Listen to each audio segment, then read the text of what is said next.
I've been rocking the BenQ DP1310 docking station for a while, and at first it was really good, but lately it's basically become pretty much a non-starter. And there are two critical things that typically has gone into that. First is that my settings will not retain.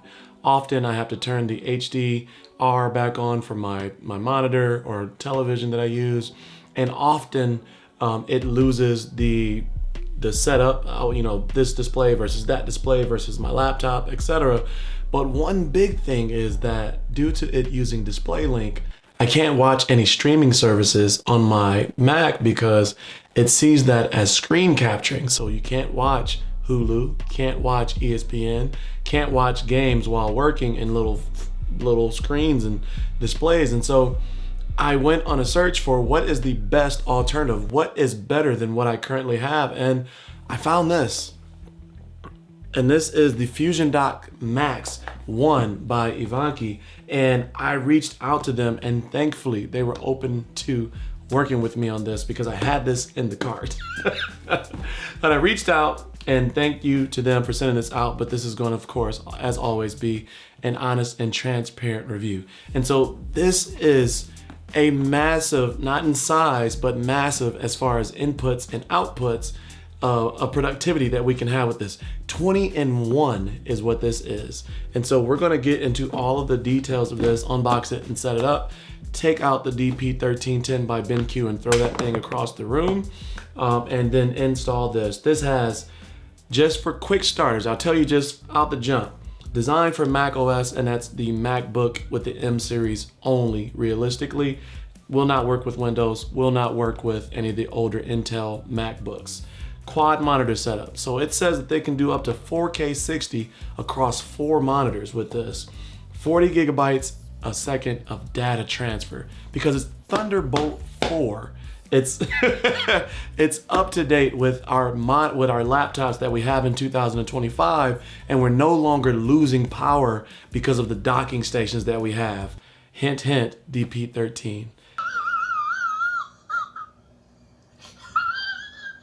Up to 6K 60 hertz on one single monitor. So we're gonna get this out of the box. It comes in the box, the FusionDock Max 1, dual USB-C cable, power adapter, AC power cord, user manual, anti-skid pad, and a QA card. The dual USB-C cable, I believe, is interesting because it goes into the front or the back of the IVANKY and the side of the MacBook. And I have the MacBook MacBook M3 Max.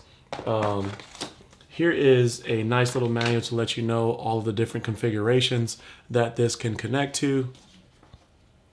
As far as monitors, a quick FAQ, and little other information that might be useful for the first time use. You're also going to get, ooh, this looks like this is thick. Oh, okay.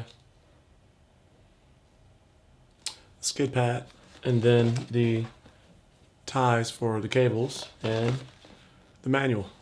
This one here feels like the power brick because it's extremely heavy.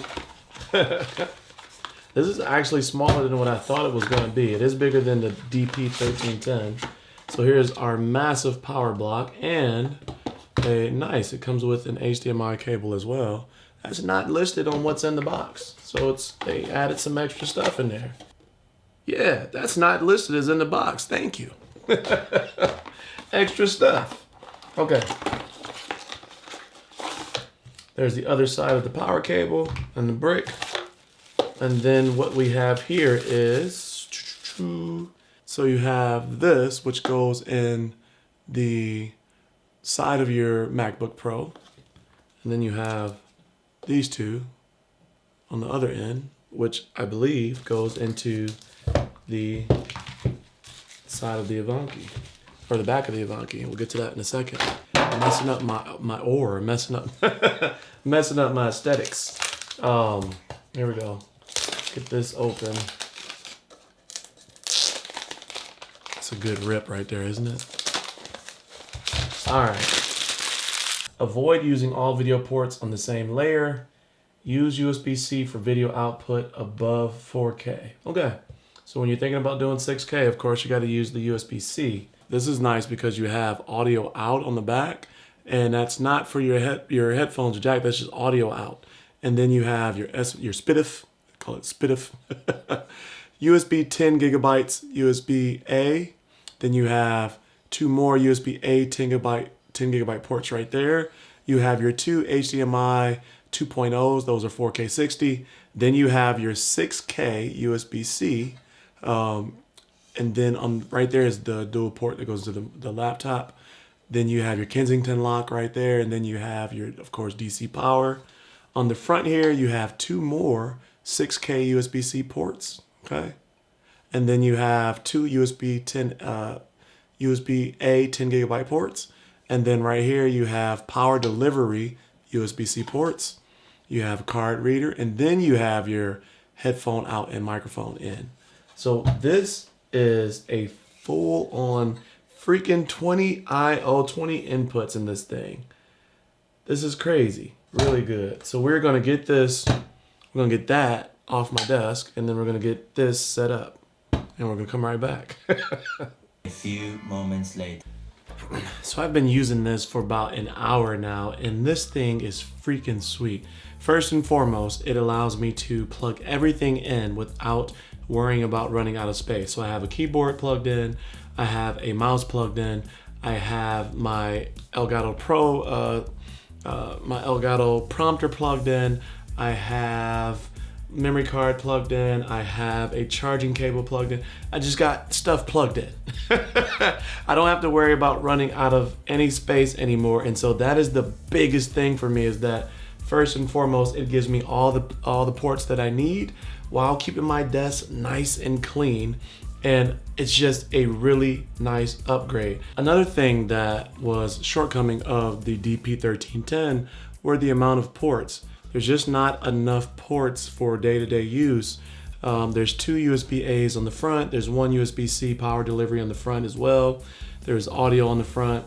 But on the back side, there's two USB-As right here. And these are normal ones. And then you have another USB-A right there. And that's it. The rest of this was for video and for the two devices that could connect to that. And that's just not enough ports. With the average MacBook only having 3 USB-C ports.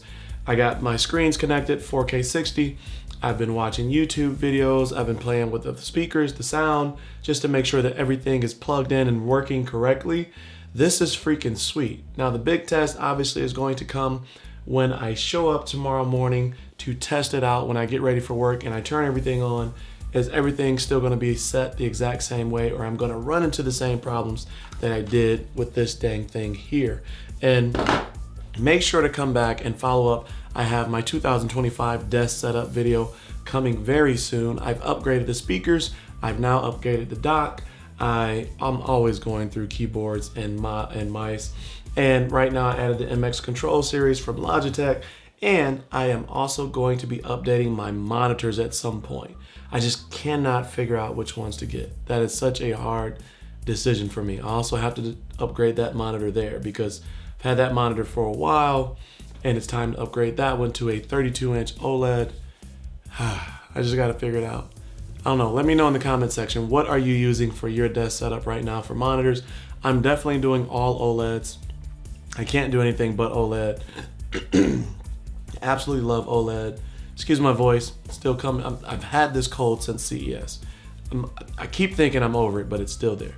But anyway, let me know in the comment section what you're using on your desk setup as far as your monitors, and that will give me an idea of what I'm gonna look for. I have to have 42 inches at a minimum, maybe 48 inches, continuously using 48 inches. Maybe I'll do stacked 42-inch monitors. I don't know. I'm also thinking about moving my desk out to the middle of the room and doing some other stuff. So we will see. Let me know your thoughts. What do you think I should do? But if you enjoyed today's content and you are new to the channel, consider hitting that subscribe button and joining the Cozy Coalition for more content like this. And I always do audio, consumer electronics, desk setup, and or tech hauls and things like that, and content creation gear as well. All of the things that fit your fancy if you're a tech nerd like me. But anyway, as always, stay cozy in that crazy world, and I will see you in the next video.